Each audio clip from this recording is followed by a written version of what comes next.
The Russian army started striking Kyiv exactly at midnight. Shaheds literally surrounded the city and began attacking the capital in groups. Residential buildings were burning in almost every district. In Desnyansky, at 3 a.m., residents of this 9-story building heard the sound of an approaching drone. Oksana Shendrik barely managed to run out into the hallway.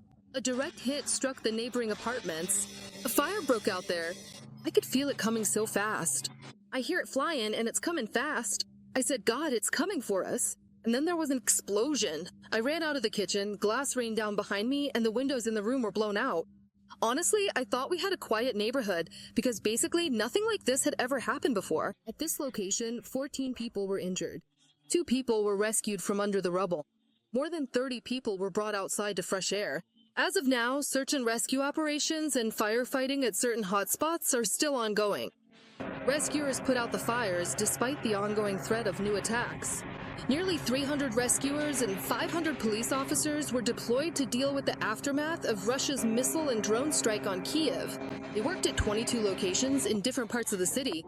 Residential buildings, hospitals, diplomatic government facilities, stores, and offices were damaged. The vast majority of the strikes targeted residential neighborhoods.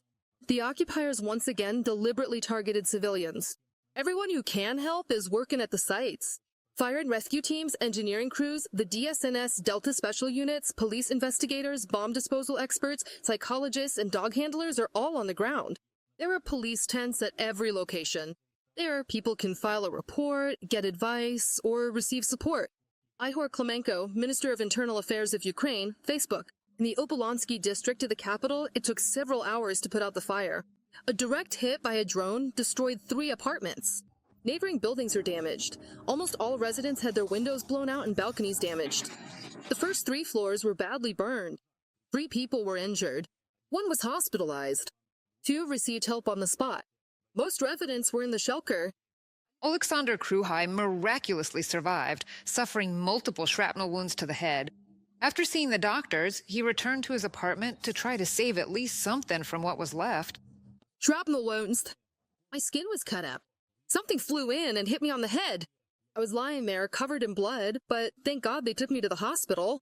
Now I just want to go in and at least grab my documents.